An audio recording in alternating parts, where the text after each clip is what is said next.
كتيح كينوس سخ كحوزن بواش دقوات سخ غلق سنة شيء بوخ عبي آريانوس.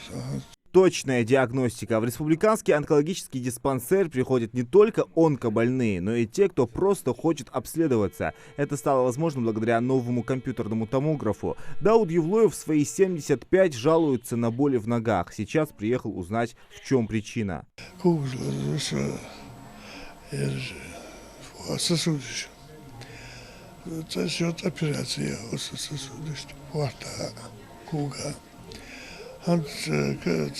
Долечиться операции есть хаве, ну я санс лечь врач вот такая сходка, что на Аппарат ЛКТ-исследований помогает существенно облегчить жизнь пациентов и врачей. Если раньше людям приходилось стоять в долгих очередях и ждать до 3 месяцев, то сейчас даже при максимальной загрузке на это уходит максимум 3 дня.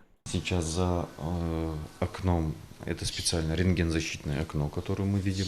За ним можно увидеть, как у нас идет процедура проведения КТ-исследования с введением внутривенного контраста, вот, который я объяснял. Этот аппарат позволяет за счет введения вот этого контраста, контраст накапливается опухолью, если она есть. И для доктора, который диагностирует процессы патологические в организме, это дополнительные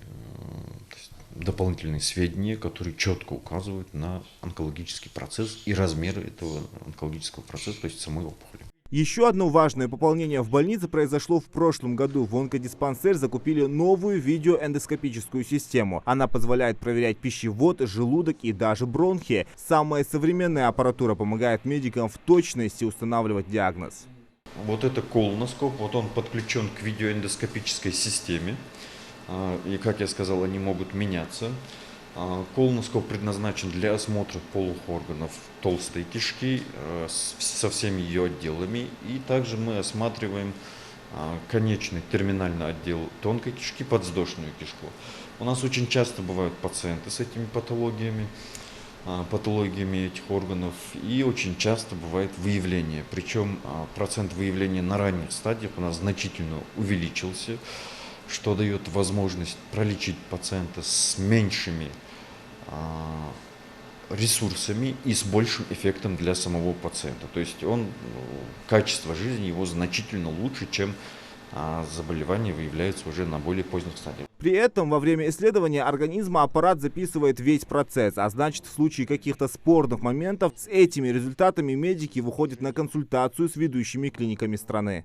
Процент выявляемости и качество исследований значительно улучшился. Если так говорить простыми словами, то оборудование, которое было раньше, чтобы определить онкологический процесс на ранних стадиях или на предраковых стадиях, то есть заболевания предраковые, приходилось проводить так называемую хромоскопию. Это вводился раствор, ждали, пока окрасится ткань внутри, вымывали, вычищали. То есть это дополнительные 20 минут вот этого процесса. Для пациента это психологическое напряжение, стресс, неудобство. То есть все это, можно сказать, решается сейчас одной кнопкой. Тут так называемый режим узкоспектрального осмотра. Еще одно главное преимущество – эндоскопию могут проводить под седацией, то есть с коротким внутривенным наркозом. Так пациент ничего не почувствует и можно будет спокойно провести исследование. Эти и другие важные преобразования стали возможными благодаря успешной реализации в регионе национального проекта здравоохранения, который, как и другие нацпроекты, запущен в стране по инициативе президента России Владимира Путина. Зелимхан Калоев, Султан Магушков, Новости 24.